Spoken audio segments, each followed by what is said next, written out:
manager du bonheur, ce n'est pas encore un profil qui est assez usuel dans l'entreprise marocaine, hein, mais l'entreprise marocaine aujourd'hui est de plus en plus avertie à l'importance du bien-être dans le travail. Les profils qui peuvent être des managers du bonheur, ce sont toujours des personnes ayant travaillé dans le domaine de la communication ou alors dans le domaine de la gestion des ressources humaines. On ne peut pas être un manager de bonheur quand on n'est pas une personne heureuse. Madame Leila Naïm, bonjour. Bonjour Madame Boukhaz.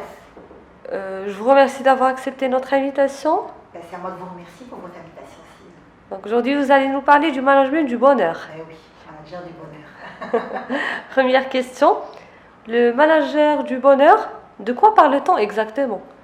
Tout à fait. C'est vrai que en fait, la question de quoi parle-t-on, elle est vraiment à sa place. Parce que un peu les gens, quand ils écoutent parler du manager du bonheur, en fait, ils se posent la question. Donc, ça veut dire que la notion du bonheur qui va intégrer l'entreprise. Et ça, c'est un peu, en fait, c'est inhabituel. Donc, on l'appelle également le happiness manager.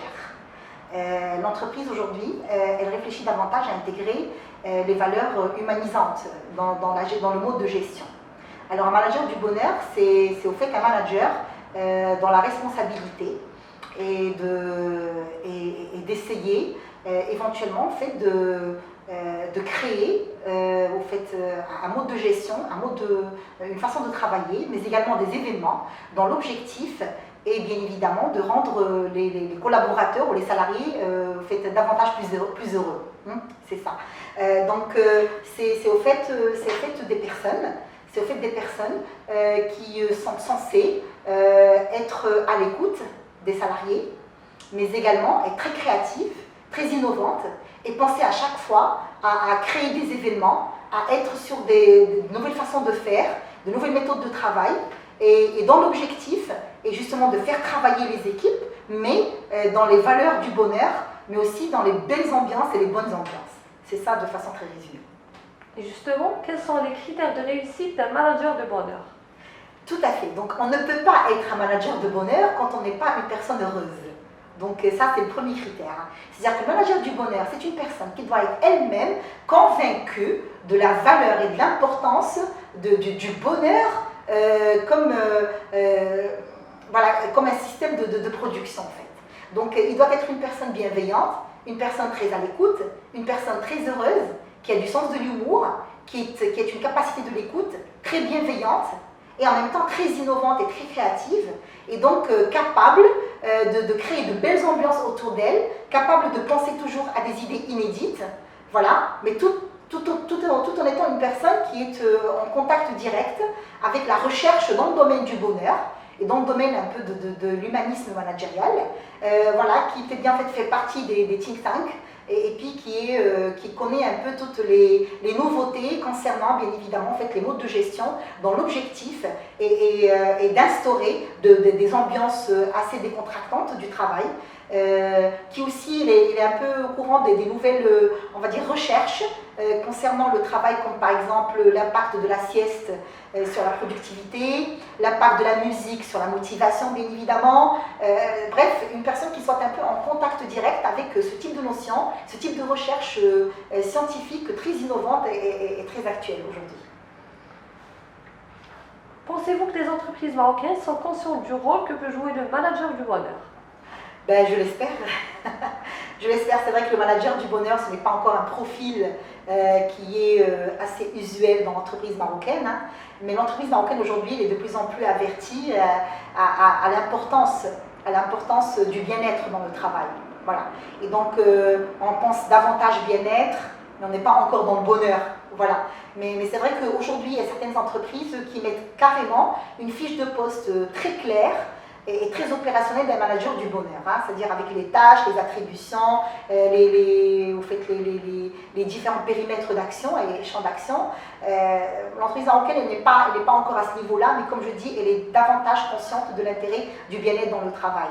Bon, maintenant, les profils qui peuvent être des managers du bonheur, ce sont toujours des personnes ayant travaillé dans le domaine de la communication ou alors dans le domaine de la gestion des ressources humaines. Et donc, c'est des personnes qui ont déjà eu une expérience dans les relations avec les hommes, les relations avec les hommes, la communication avec l'autre, etc. C'est des personnes ayant déjà travaillé dans le domaine de l'événementiel et donc qui ont déjà peut-être pris en charge des team building, des workshops, éventuellement en fait, des brainstorming, des workshops, etc. Ou des ateliers design thinking où on réfléchit davantage la créativité, l'innovation, on travaille sur des façons innovantes, voilà, donc pour à chaque fois peut-être bien fait plus créatif et plus pertinent. Et donc c'est ce type de profil qui sauront, on va dire, assurer ce poste et animer les équipes éventuellement de façon plus efficace. Donc on a plusieurs profils aujourd'hui qui appartiennent au domaine de la gestion des ressources humaines, plusieurs profils aussi qui ont déjà fonctionné dans le domaine de la communication et de l'événementiel. Bon, aujourd'hui, ce qu'il faudrait, c'est que l'entreprise soit plus convaincue de l'impact d'avoir des salariés heureux qui travaillent et puis et surtout la répercussion en fait de la notion du bonheur sur la productivité. Donc c'est ça dont on a réellement besoin et je pense qu'on est en cours. Vos conseils pour les entreprises marocaines?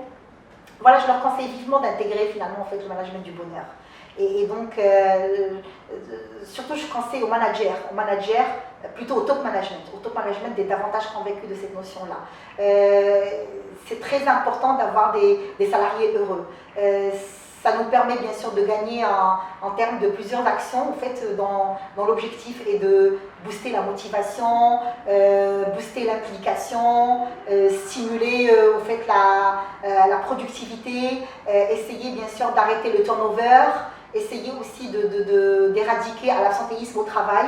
Donc quand on a un manager du bonheur en entreprise, qui est bienveillant, qui est à l'écoute et qui va essayer bien sûr de cerner les besoins des salariés et qui essaie bien sûr d'y répondre en mettant en œuvre plusieurs actions qui permettent de mobiliser les équipes, qui permettent de les faire travailler ensemble, qui permet bien sûr de faire évacuer la psychologie positive en entreprise.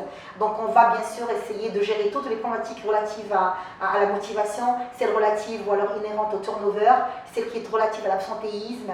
On va arrêter la problématique des burn-out dans le travail, les problématiques aussi liées à la dépression, au stress dans le travail. Et donc, voilà, recruter un manager du bonheur et donc intégrer la culture du bonheur en management, ça permettrait bien évidemment de gérer toutes les problématiques psychosomatiques qui sont bien sûr relatives à toutes les problématiques psycho-affectives et psychologiques en entreprise.